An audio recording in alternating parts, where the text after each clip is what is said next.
are you Okay. today? Pretty good. Good. Yeah. Nice to meet you, man. Yeah, you too. Thank you for having me. Yeah, absolutely. I'm looking forward to talking to you about First Fall, getting through the pandemic and kind of, delving into your career.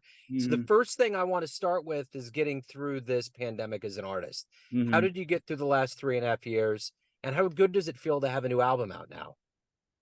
Uh, yeah. So the past few years weren't easy. It was a kind of a weird time, especially to be in New York, Yeah, because when I moved to, I am originally from Israel. yeah, Um, and I moved to New York about 7 months before the pandemic, yeah, and I was going to school at the time at Queens College, yeah, and then everything shuts down, and everything is through Zoom, and I was really looking forward to be a part of the music scene and to do what we do, and then didn't happen. yeah, uh but I think on the other hand it was a good time to kind of reflect, and what do I want as an artist and what do I want to work on, and it enabled me a lot of time to compose, which nowadays it's like a big part of my thing, like yeah. just writing music. um yeah, and this record that we recorded it on January.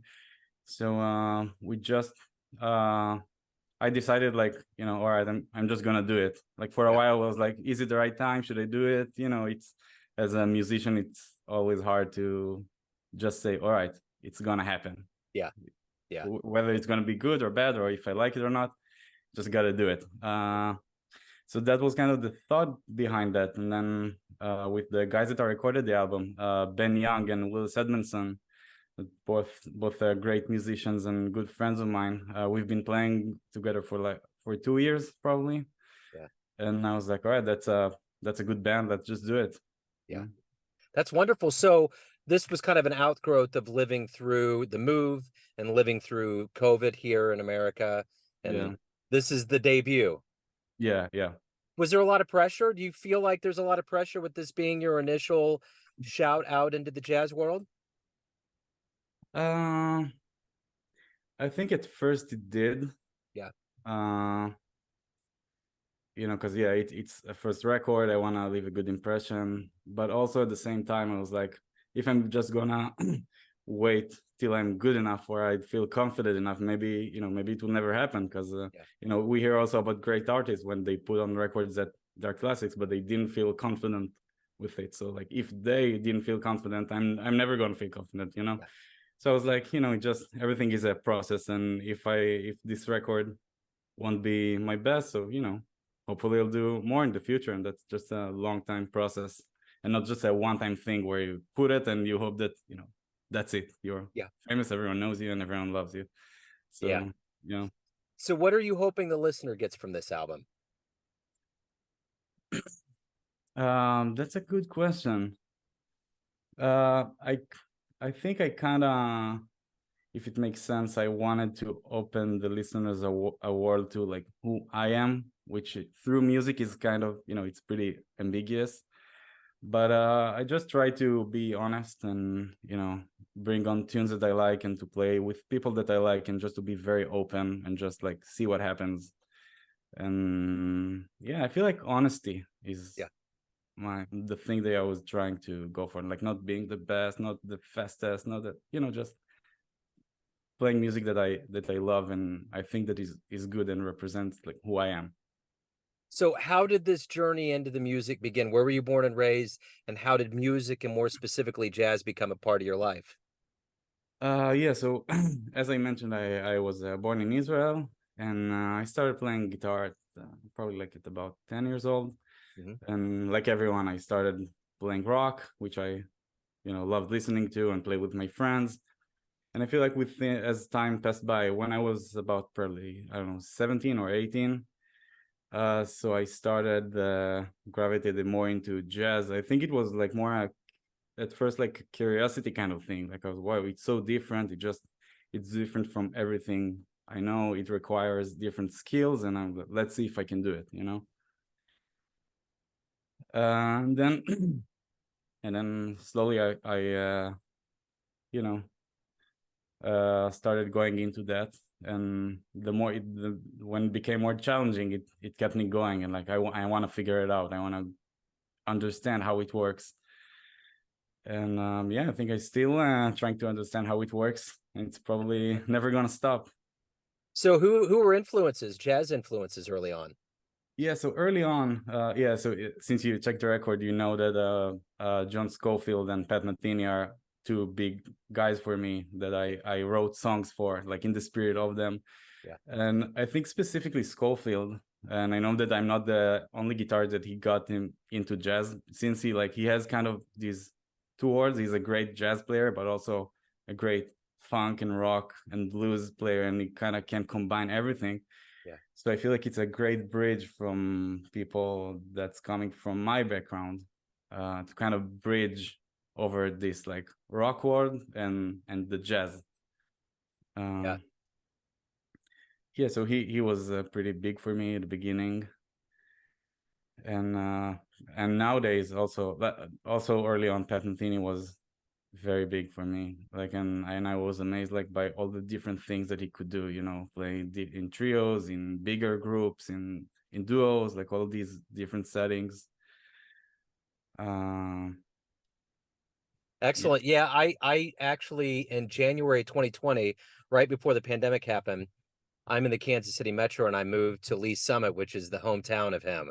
So that's where he was born and raised. So I've heard a lot of Pat Metheny stories. A lot of people Oh, have really good mm. stories. So what was the first live jazz show that you ever saw that blew you away? The first one, I don't remember specifically a first one, but I remember an experience when I was probably 18. Oh no, actually, yeah, I have a specific one that really blew my mind. Yeah. I went to Red Sea Jazz Festival in Eilat in Israel, and it's Yeah. a very big festival, and you have lots of international bands as well as local ones. And a specific show that I remember that really blew me away was Yotam Silberstein. Oh yeah. Yeah, he played with Sam Yahel and Ovid Calvier. And yeah, I was about 18, and it was when I started, checking out jazz and then seeing them play, and specifically Yotam, Yeah. how he plays the guitar. I was like, Yeah. wow, that's He's, something. It he's really good. made an impression. Yeah. Yeah. So did you always have a dream of coming to America to further your education and to get to the scene? What was your dream? Yeah, I think the dream shifted. Like, I knew that I wanna come to the US because there are a lot of good schools, and the biggest music scenes probably in the world, specifically for jazz, of course. But at some point when I was like 21, 22, I knew that I want to make the move, but I wasn't sure if I want to do if I want to be more about jazz or more about like the other genres that I used to play before, because that also kind of, I kept it in my mind. But then I think just as things started to roll, and I somehow sucked back into playing more jazz, I was like, all right, I just want to go to New York. Yeah. All of my favorite musicians are there. And also in Israel, there are a lot of, as you know, there are a lot of musicians that come to New York. So I feel like, being around so many people that are, all right, yeah, that's what we're doing. So it's Yeah. kind of a natural and expected move. Yeah. So what was one of the first shows you saw in New York that really blew you away? Let's see. It might have been the first show that I've seen after I moved was Jonathan Blake.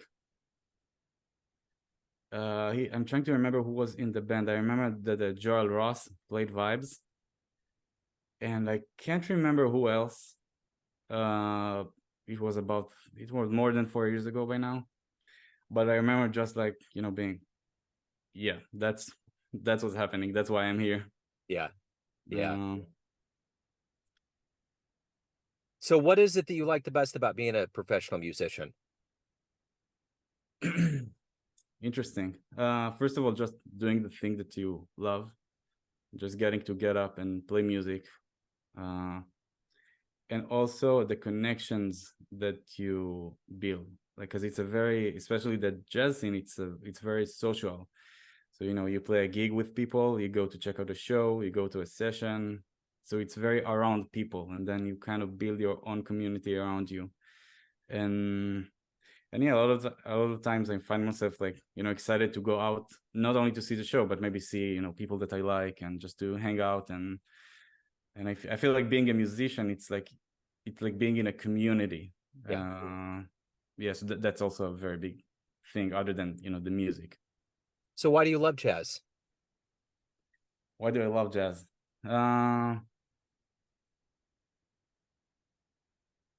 Maybe it sounds like a cliche, but like the freedom of it. Yeah. Because essentially, you get to do, depends where you play, where the musicians, and what the situations. But basically, you can do whatever you want, and hopefully the people that are playing with you will accept it, and we'll go from there. And just the flexibility and the openness and everything that's associated with this kind of music. So everyone out there has a perception of you, family, friends, fans, but you are in control. You run the show. What's your perception of you? Who do you think you are? Who do I think I am? I'm not sure. Like musically, personally, or like it probably, they kind of blend together. Like, everyone has this idea of you, but ultimately you run the show. Yeah. So if I'll have to describe myself musically and also outside of music, I would say that I'm open, and I'm always excited when people bring their ideas into music, or also outside of music, and I'm very open to listen to it and trying to understand. I'd like to say sensitive, which is kind of parallel to what I just said, I guess.